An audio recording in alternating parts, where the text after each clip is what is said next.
Intermittent fasting.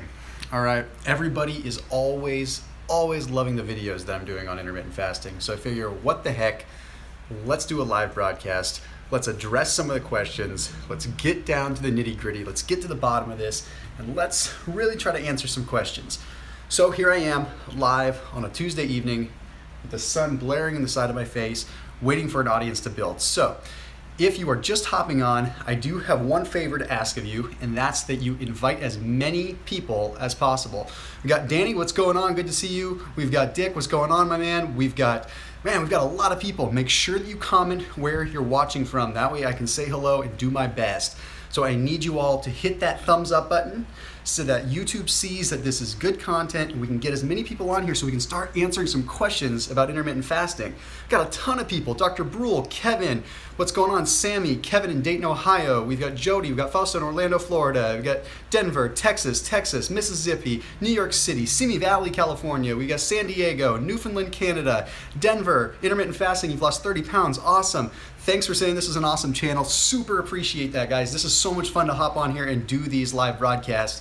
And I feel like it's a way for me to hop on here and really touch a lot of lives and answer some questions so that you guys know that the knowledge is legit and that I can help you out in any way possible. Oaktown, California, Massachusetts, Greg, Leonardo in San Marino, Palmdale, California. We've got Seattle, Washington. We've got Monique in Indiana. We've got Latoro, what's going on? Barbados in the house, Brazil, Seattle, Houston, India, Maui, Saudi Arabia, Frederick, San Antonio. Man, you guys are amazing. I can't tell you how awesome it is to be able to hop on here and have hundreds of people live. This is like the best thing ever. So keep the comments coming. Keep on commenting where you're watching from, and we're going to get down to some science. So I'm going to start this off just by giving my overall breakdown on intermittent fasting, just the high level view of it, since you guys are always seeing my videos talking about specific intricacies of intermittent fasting, and you don't always get the full-blown really the full explanation of it. And I feel like you deserve it because this is a broad overview that's going to allow me to answer some questions. So intermittent fasting, what is it? What is the root of it? Okay, when we look at fasting, we have to remember that the ultimate reason for fasting isn't simply because we're trying to reduce calories. It isn't simply because we're trying to, consolidate our food to one specific time. That's such a broad way of looking at it. What we're really doing is we're really tapping into our body's unique hormonal mechanisms to really utilize fuel when it's consumed, simply because we've gone an extended period of time of not eating. So what do I really mean by that? Well, once you are fasting for 16, 18 hours, hormone shifts in your body occur that change everything. And I want you to really change the way that you're looking at intermittent fasting altogether, okay? I want to change the way that you look at this because it's not as simple as just fasting for 16 hours and then eating for 8, or fasting for 18 hours and eating for 6. Okay, what happens is very, very similar to ketosis, and people don't always realize that I've done a lot of videos on ketosis and I've done a lot of videos on intermittent fasting, but at the end of the day, the overall hormone shift that's happening in your body, the overall ketone bodies that your body's utilizing as a source of fuel, the beta-hydroxybutyrate, the acetoacetate, the acetone, they're all the same. So we're getting that same benefit from intermittent fasting that we normally get from ketosis. So I don't want you to think that the benefit from intermittent fasting is simply coming because you're not eating enough food or you're not eating enough calories and you're just going to lose weight that way. No. The benefit comes from the hormone shift that occurs. Guys, and how I really want to explain this is simply by saying, if you're going to go on and you're going to fast for 16 hours, by the end of that 16-hour fast, you have such a massive increase in beta-hydroxybutyrate, such a massive increase in insulin sensitivity, that at that point in time you're burning fat, but where the magic is really going to happen is when you break your fast, okay? When you actually start consuming the nutrients that you need to consume that break your fast, because now your body is sensitive. Now your body is able to take in what you're consuming and truly utilize it to the best of its abilities, okay? Normally, our bodies are producing so many hormones simply because we're eating, okay? We're constantly producing insulin because we're eating all the time. But when you're fasting, your body gets sort of a hormonal reset. And when you do eat, you get a big surge in hormones. So we're capitalizing on that, okay? Now, I wanna make sure that I am gonna be answering some questions. That's really the purpose of this. I could go into a lot of detail about fasting in so many different ways. I've done videos talking about what you should eat when you break a fast. I've talked about everything. But I want to, okay, someone asked a good question. This one's been coming up a lot. Andrew, you asked if apple cider vinegar breaks a fast. The question is coming up constantly. The simple fact is, technically, it would break a fast if you were looking at it from the side of, yes, it does have a metabolic effect. But does it trigger insulin? Does it break your fast that way? No, it does not. So as far as I'm concerned, I am okay with apple cider vinegar during a fasting period. It looks like I have horns, doesn't it? See? So that's my take on it. So if you're gonna do some water in the morning with a little bit of apple cider vinegar, maybe a little bit of stevia, a little bit of Himalayan salt, that would be something really, really, really good. Okay, you're not gonna break your fast that way. If you were to add branched chain amino acids to it, then you're breaking your fast. Guys, I do wanna make sure, I got a lot of people on this video, so if you can make sure you hit that thumbs up button, what that does is it actually helps the algorithm. It helps YouTube know that I'm doing good content. It helps YouTube know that this is true content. It's not a bot. It's not phony content. That's just clickbait, everything like that. So if you can, that just shows that there's good engagement. So I'd really appreciate if everyone that's on here right now could either invite their friends, give this a share, comment where they're watching from, but most of all, just hit a big old thumbs up right now. So someone asked what my take is on uphill walking when fasted. Super good question, and it goes a little bit deeper than just uphill walking. Okay, cardio in general, when you are in a fasted state, is extremely beneficial. Once you are in a fasted state, you want to be doing lower intensity grinding cardio, okay? That's the kind that you just mentioned. Uphill walking, walking on a treadmill on an incline, going for a nice walk. That's the cool thing. That's what I love the most about fasting. Okay, I'm deep down, I'm a hard charger. I like to work hard, but I also like to be able to know that things are working for me in the background. And intermittent fasting allows things to work for you in the background. And what I mean by that is you can go about your daily life. You can do Zumba classes, you can do some low intensity stuff, you can go for a walk, you can go for a hike, but because of the background burn that's going on in your body, you're gonna get a lot more of an effect. I don't recommend that you go crazy and you try pushing your limits while you're fasting. It's just not necessary. You simply don't need to be doing that because, well, your body's already in this amazing metabolic state. And remember, you're going through beta oxidation most of the time. Beta oxidation means that your body is utilizing fats as a source of fuel, okay? So when that happens, you're gonna perform better with lower intensity cardio than you are with like high intensity cardio, simply because the amount of time it takes your body to utilize fat as a source of fuel, like when you're actually burning it, is quite a bit longer. It's more of an aerobic metabolism. We have aerobic versus anaerobic. Aerobic is everything like when you're jogging or when you're going for a walk or when you're using just literally oxygen as your source of energy. Anaerobic is the second you start pushing really hard, you start lifting weights, things like that. Okay, those things require carbohydrates, but slower, lower intensity, that requires fat. And if you are in an intermittent fasting state, then you are in good shape, okay? So someone asks, Kino Body fasts and recommends eating carbs. So there's two takes on this. I am not opposed to having carbs if you're intermittent fasting, okay? It doesn't mean that you have to be following a ketogenic lifestyle. I'm a big fan of combining ketosis and intermittent fasting. Why? Because intermittent fasting already takes you 90% of the way there. You're already getting into ketosis while you're fasting if you're doing it right.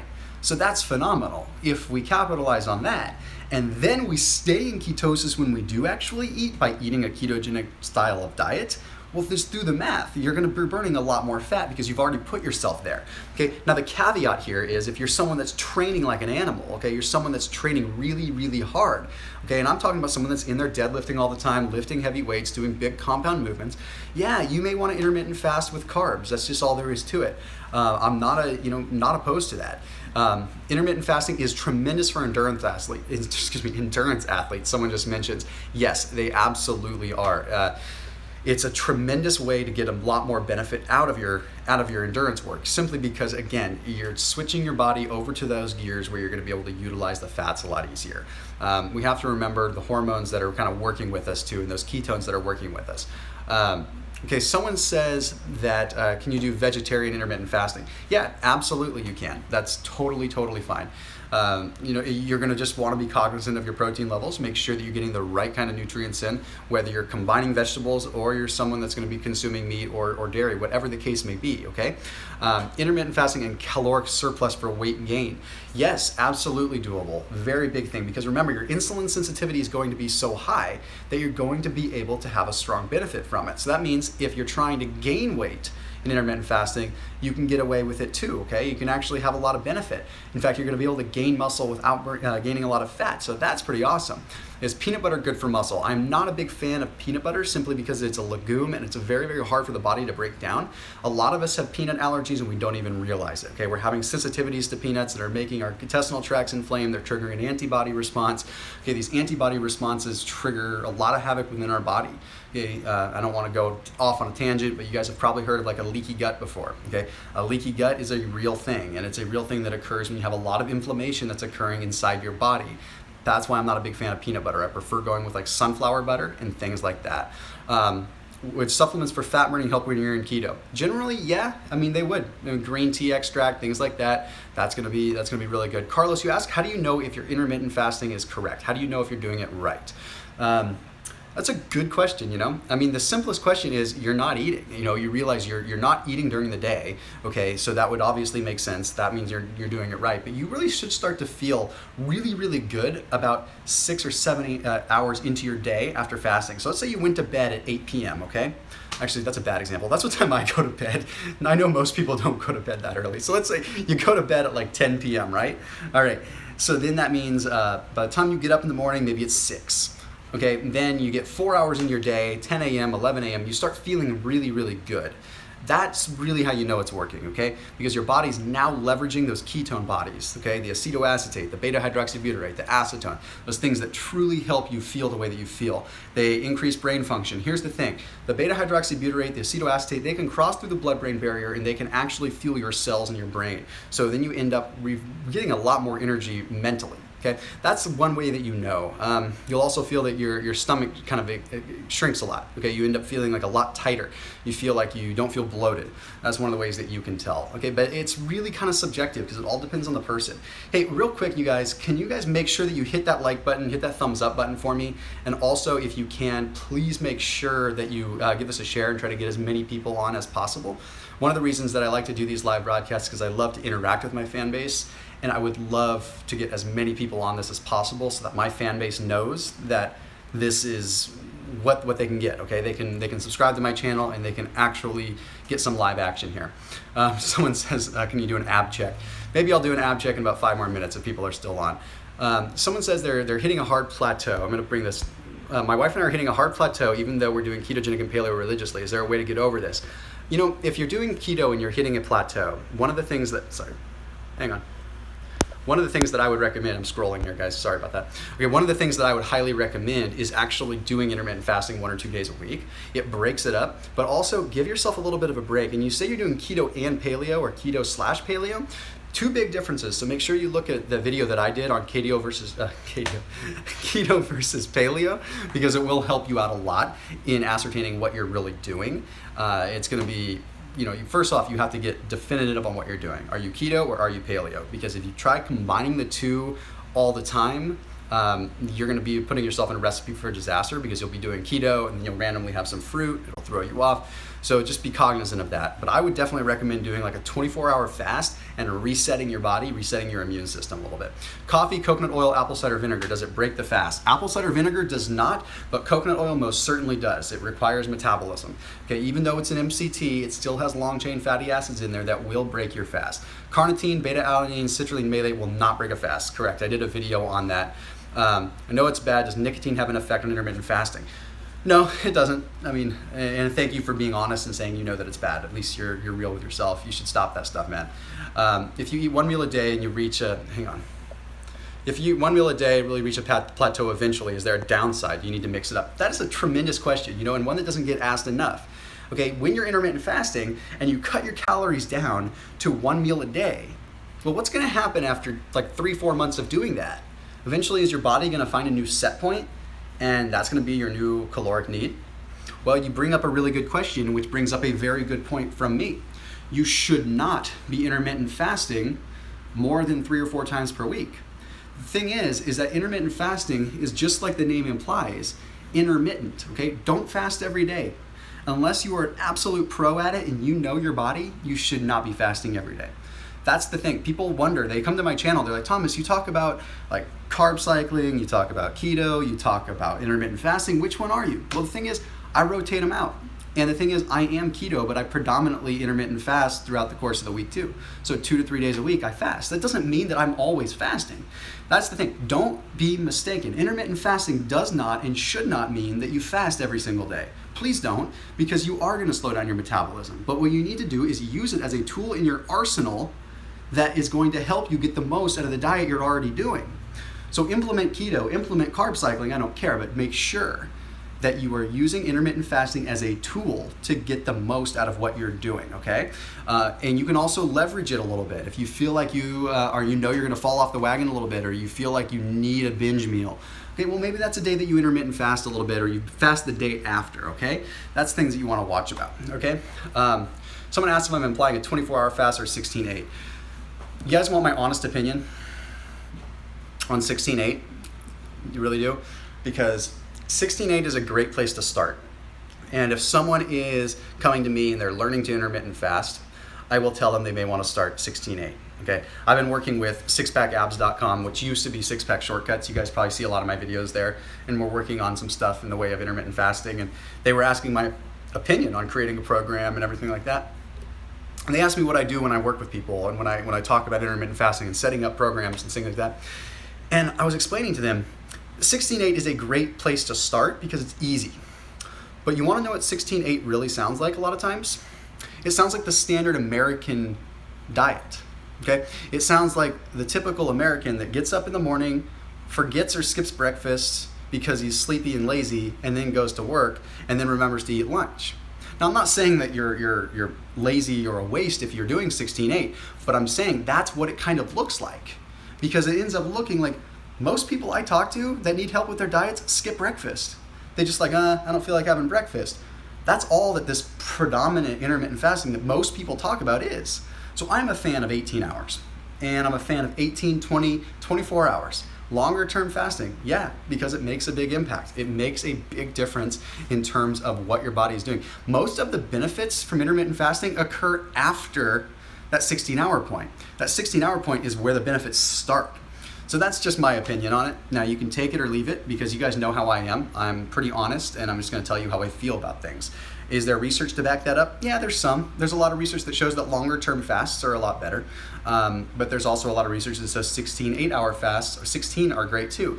And that's simply because people that do 16-8s are usually consuming less calories than they were before, especially by contrast compared to what they were doing previously. So if someone, for instance, comes in and they're normally eating 6-7 meals per day all throughout the day, and then suddenly they switch over to intermittent fasting at a 16-8, they're gonna notice a difference because it's a big reduction in calories. But if you're doing it all the time, then that just becomes the norm and you're just skipping breakfast like every other person. So I highly recommend you eat your normal 4 meals per day, and then 2 to 3 days per week do your intermittent fasting.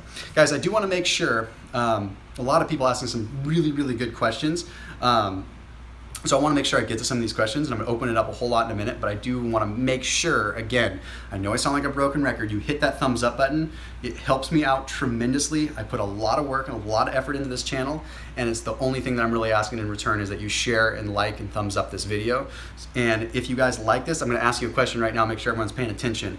If you guys want me to keep doing more live feeds, like maybe once every couple weeks or so, like live Q&As like this, can you go ahead and just comment more Q&As? Just say more Q&As, because I'm going to go back through later and I want to see how many of these comments I actually have that say more Q&As, because I really want to know, is this something that people want to see, or am I just annoying the heck out of everybody because someone says every day? Okay, yeah, you guys are awesome. I mean, the more people that want Q&As, the more that I'm going to do them. I love hopping on here. I feel, to be completely honest, knock on wood, of course, and not to sound like I'm tooting my own horn, but I feel like I'm one of the only YouTubers that is confident enough to come on here and do these lives and talk with you guys, because there's just so many people that can be good in front of a camera but can't really articulate what they're talking about when they're put on the spot. Man, you guys are awesome. So many people saying more Q&As. This is amazing. Okay, I'm already sold. You guys are awesome. Sweet. I have to tell you, like, you guys are such an amazing, loyal fan base. Like, I know the YouTube channel has been growing a lot lately, and I don't want you to think that I'm not super appreciative of it. And it really, really is making things amazing. The amount of people that I'm reaching, the amount of lives that I'm able to change now, it's phenomenal. And I know some people gave me some flack because I did a video where I promoted Kettle and Fire bone broth a little bit. I just want you guys to know, while I'm being authentic and talking with you guys here, that every once in a while, companies that I like approach me and they do want to be in my videos. And a lot of times I say no. Most of the time I say no, but a lot of times I do say yes if there's something legit. So I just want you guys to know that it's not me selling out. It's not me doing anything bad. I have a reach and I have the ability to change a lot of lives, and I'm going to occasionally bring on products that back up what I'm saying. And I'm going to be completely blunt here. If it's something that you don't like, you don't have to watch my videos. I just like to be completely honest, and so that, hey, rather than being totally spammy and putting affiliate links everywhere and stuff like that, I might just do some product placements because it's a way that I can keep my channel funded and keep this thing going, because I don't charge you for what I do. So I got a lot of hate mail on that. A lot of people came at me and said I'm unsubscribing because you pushed a product. I mean, I'm sorry, but I have to be honest, and it's all good. So Eric says I need to be on the Joe Rogan podcast. I would love to. That would be a lot of fun. So anyway, I'm going to get back to the questions. In fact, one just came up that was really good. Okay, Matthew Brennan asked, do protein shakes release glucagon? Should you consume a protein shake to break a fast? That's a super good question, Matthew. So here's the thing. Protein shakes are insulinogenic. They're not glucagon releasing. Remember, insulin spikes, then when insulin falls, glucagon spikes, okay? So we have to wait for the insulin to fall before glucagon spikes. Protein shakes are good to break a fast because they do spike your insulin fast, but here's the thing, okay? They are also usually pretty low quality dairy, okay? Whey protein, don't be fooled by a lot of marketing. A lot of it is not the highest quality stuff in the world. Does whey protein have a place? 100%, it has a place. Should you break a fast with it? Maybe if it's diluted with some other stuff too.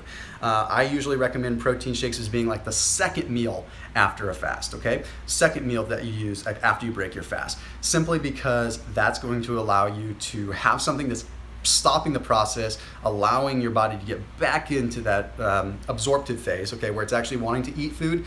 Then you break that, then you actually have the protein shake. That's my take. Someone asked medication and fasting. It all depends on the medication, it really does. Remember, the liver is actually heightened in terms of activity when you are fasting. So you usually will actually absorb less because your liver is going to activate more of, I can't remember the name of the enzymes. It's a specific enzyme that helps break down any toxins that are in pharmaceuticals. So sometimes you might find you actually get less of effect. Someone asked about bone broth when breaking a fast. Yes, in fact, that was the video that I did on the 3 foods to break your fast. Bone broth was one of them. Man, you guys are asking some great questions. Do omega-3s break a fast? Yes, they do. It would be no different than you squeezing a fish into a spoon and drinking the oil. If you ever did that, that would be very odd. Will ginger bug home ferment? Sorry, I missed that question. Is it okay to do intermittent fasting when you're pregnant? No. In fact, I have to be honest here, intermittent fasting for women should really only be done like 1 day per week. And I know I'm gonna make some people sad here, but intermittent fasting needs to be used as a tool that you leverage maybe once per week or so. Someone asked, what do I think about distilled water? Nah, it's not worth it. You need the minerals. That's the thing. You totally need the minerals. Distilled just is completely deprived. It's deficient in all the minerals. Unless you know exactly what you're doing, and unless you are trying to do something very strategic with your diet, maybe you're competing, maybe you're getting ready to get on stage, that's going to be something that you want to be aware of. Bulletproof coffee while you're fasting. If you have bulletproof coffee while you're fasting, you are not fasting. You have now had food. You have had butter and or ghee. You have had MCTs or coconut oil. You've broken your fast. So yeah. Okay, someone keeps saying, can I do an ab check? I have to be honest with you guys so that I can, okay, yes, I do the part, okay? I still have my abs. I have a lot of people saying like, Thomas, you haven't been shirtless lately. Do you still have your abs? So yes, I do, okay? I hope that makes you happy. I'm not the kind that usually likes to flaunt that on my channel. I would love to do more videos with Amber. In fact, Amber's my wife. And those of you that don't know, I don't know if you guys, because I don't push it on YouTube a lot, but I have a baby boy that is going to be born in October. I am super excited about that. So I'm really excited to do a lot more in the way of the lifestyle stuff too. A lot of it, people have been asking me, Thomas, you don't do any vlogging, you don't do stuff like that. Well, mainly because I like to put just good educational content out there, but I feel like especially once my son gets here, it's gonna be really good for me to document a lot more of what's happening in my life. How does this change how I look at diet? How does this change my vantage point in the industry? How does this actually affect me when I'm stressed, when I'm sleep deprived? And because I'm going to be very, very, very cognizant of just my health. I don't know, it's interesting. It's a whole new outlook, and I can't wait. So thank you, everyone that's saying congrats. It's super awesome. Can we see Amber's baby bump? Guys, if you guys can always follow me on Facebook, just so you know. I have a huge Facebook following, huge engagement there. Whole different world, whole different demographic. It's kind of funny. You've got you guys on YouTube, and then I've got the people on Facebook. It's like two different worlds. I have very few that cross over that follow me on both. So you guys always head on over to my Facebook page if you want to see just different content. That's a whole different world. Guys, can we get one more round of thumbs up? We're at 762 likes. I'd love to see this video be over 1,000 likes. It would make me super happy. Adrenal fatigue and fasting. Yeah, fasting can help adrenal fatigue as long as it's not pushed too far. So when it comes to adrenal fatigue, you're trying to stimulate your adrenal glands to produce more aldosterone. You're trying to get them to produce a little bit more cortisol, DHEA, some of these things. And if you fast for too long, you can shut that down. But essentially, fasting is giving yourself a nice little reset. Here's the cool thing when it comes to hormone production, though. Fasting elicits a 180% increase in your available testosterone. That's amazing, okay? So that's 180%, okay? Almost 200% available testosterone that can actually be used simply by fasting. And a 67% increase in luteinizing hormone. Okay, luteinizing hormone is essentially a precursor to testosterone. So you've got your hypothalamic pituitary gonadal axis, which is in your brain, that communicates with your gonads if you're a male, and it stimulates the production of testosterone. Okay, they communicate one signals that you need, more follicle stimulating hormone, luteinizing hormone, whatever. It's all going to transition into more testosterone. Well, not only does fasting boost available testosterone, but it boosts the precursor to testosterone. So someone asked about chewing gum. Okay, as much as I don't want to admit this, aspartame gum, which is poison, straight up most sugar-free gum, technically won't break a fast. But remember, your body is so sensitive, it's pure, and you're going to put pure poison in it at that point in time. You may not want to do that. Guys, okay, I know just so many questions that are coming in. What about beef tallow and keto? Yeah, you can definitely do that. And Susie, yeah, most gum does still have carbs. What effect does a few alcoholic beverages have on burning fat? Here's how it works with alcohol, really quick. When you consume alcohol, your saliva begins the conversion process into what is known as acetaldehyde, okay? Acetaldehyde is the poison that your liver has to break down. So you take a drink of alcohol, okay? Breaks down into acetaldehyde, goes into your stomach, goes into your liver, and then your liver tries to break down that acetaldehyde. It tries to neutralize it into basically acetic acid, tries to dilute it down into vinegar. Well, that process takes all the energy from the liver at that point in time because the acetaldehyde is extremely toxic. So the liver is now busting its butt trying to break down this poison. Well, what does that mean happens with any food that you've consumed at that point in time? It gets put on the back burner because the liver doesn't have the ability to metabolize it, okay? It doesn't have the ability to actually help those triglycerides be mobilized and utilized properly, so they just sit there. Okay, they just sit there, they don't get turned into the proper utilization or they don't get turned into the free fatty acids so they can get utilized. So that's why drinking can help contribute to fat gain.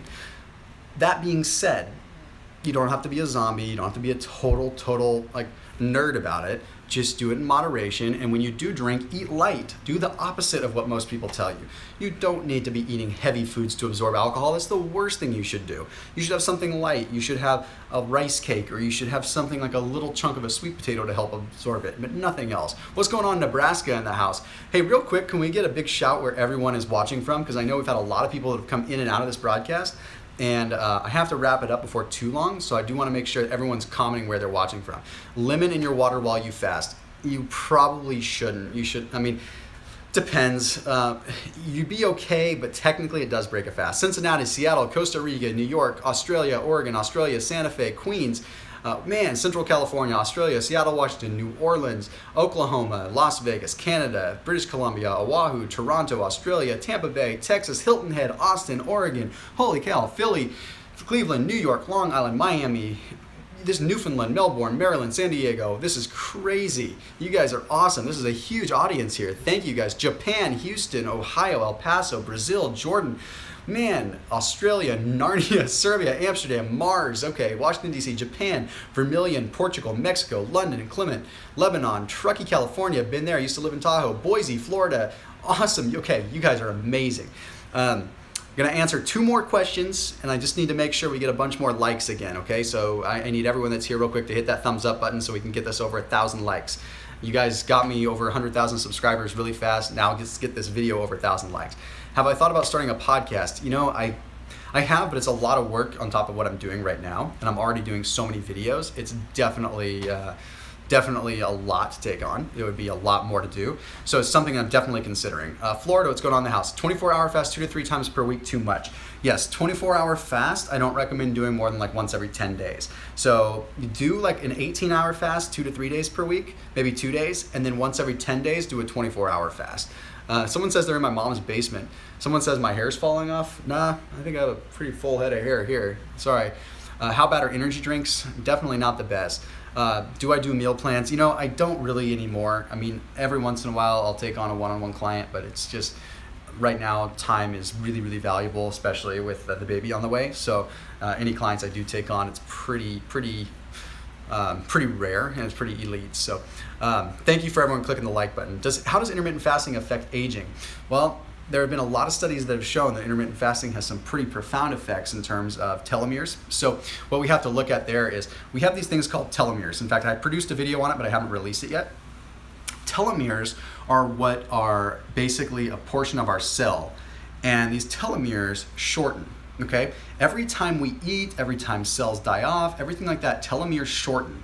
And when a telomere finally shortens, the cell dies. And fasting basically stops the process of that telomere shortening. I am convinced that essentially what causes all kinds of cell death is eventually just eating, okay?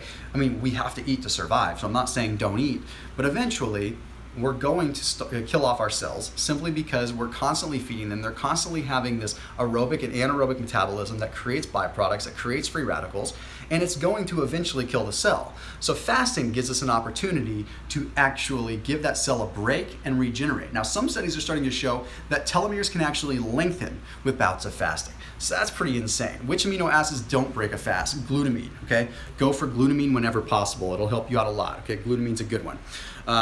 Okay, then we've got Houston, Texas in the house. Why does the body use liver glycogen when it could use muscle glycogen? It all depends, okay? It depends. A lot of times the body is going to want to use liver glycogen simply because it's readily available, it's easy, it's closer to the bloodstream in terms of the organs and what it can actually utilize. So that's where that comes in. 16-hour fast 3 to 4 times per week, yeah, you'd be okay with that. Anything over 30 calories breaks a fast. Quite honestly, anything over 5 would really break a fast, to be completely honest. Best BCAA during fast. Don't do BCAAs during your fast, my friend. BCAAs, especially the leucine, will break your fast. It will kick your butt and kick you out of ketosis. Will also break your fast. Heavy cream definitely will break your fast. Thoughts on prolonged fasting? 1 week fast. I'm a fan of 3-day fast. 1 week's a lot. I know Dom DeAugustino, the University of South Florida, is a big fan of like 5 to 7 day fast. Those are a lot. You'll lose some muscle size there. Okay, so try doing like 2 to 3 day fast. Oil pulling, I've already done videos on that. Alabama, yep, I talk about telomeres for sure. What information would you give to someone looking to get into the keto lifestyle? Well, honestly, the best thing that I can say is go through my videos as much as you can, okay? Just because I've got so many videos, I have a keto playlist. So for you specifically, go through that keto playlist and lock yourself in a room for like 8 hours, and you will have a soup to nuts explanation. How can you read these posts going way too fast? I can't. I'm doing the best that I can. 2 full caloric meals during intermittent fasting in the fasting window. Yeah, 2 meals would be perfect. Guys, can we get one more big round of likes, please? Big thumbs up. Let's get that to 1,000 likes. That would be a record for me on a live. And one last time, guys, for those of you that are still here, or those of you that have just joined in, can you please comment the number 1 if you follow me on Facebook too, and number 2 if you do not. That way I know roughly. I'd like to have an idea of who all follows me on Facebook, but who else doesn't. I want to try to do more content over here on YouTube versus Facebook. And here's why. Simply because Facebook, I'm at the mercy of the Facebook algorithm all the time. Here, I am not. Here I can post a video and you guys, I know you're going to get a notification. I know you're going to see it. Whereas on Facebook, I'm at the mercy of whatever Facebook wants me to do. So that's what's really tough. Wow, a lot of people that don't follow me on Facebook, I do recommend that you at least head over there, because if you want more in the way of like images and lifestyle stuff, you'll get a lot over there too. I love creating this big melting pot of people that love the content everywhere. And last but not least, I want everyone to comment any video ideas, because what I'm going to do is go through this video afterwards with my team. Just so you know, guys, I've got an amazing team that helps me out with this stuff. I've got a team of researchers now. I've got a team of people that help me put together content. It's amazing. Like, we've really grown. So I do want you to comment any questions or particular videos. Okay, now keep in mind when you're doing this, I want you to know that these need to be big enough videos that are worth putting out there on YouTube, not very, very niched ones. Am I a Longhorn fan? Yes, I lived in Austin for 3 years, so I am by default somewhat of a Longhorn fan. I will be totally honest there. Lastly, for those of you that are still here, I do think that this deserves a quick talk, real quick before I go. And I want to make sure everyone shares this because I'm going to address something, okay? And that's the Vegan Gains video that he did on me, okay? Vegan Gains is someone that's on YouTube that is obviously vegan, and I do a lot of videos promoting the vegan lifestyle for those of you that are into that world. So it's not, just because I'm not vegan doesn't mean that I'm opposed to veganism, but he did a video basically about my coconut oil video with Dr. Weiss, and it was funny. It definitely made me laugh, and I got to give credit where credit's due. The guy like really pulled out some great studies. He pulled some really good stuff, and yeah, he combated my video pretty good. So I really like appreciate him doing the video the way that he did. And here's the thing. Usually Richard from Vegan Gains goes and he just destroys people, right? Like, he always just goes and flames the heck out of their personal life. Like, he was actually really cool on his video with me. I know he destroyed that video and tried to pick it apart a lot. He had some great evidence, but I actually commend him for doing it with a little bit more respect than he normally does. But anyway, you guys probably saw that video, and a lot of people have been asking about it. So I just wanted to let you know this was my response. He offered up an honest debate on it, and I probably will take him up on it. It's just a matter of time and getting through the pregnancy and making sure that the baby is born healthy and happy, and then I'll get to it. But for those of you that had asked and everything like that, I thought you deserved a response. Yes, I have seen the video.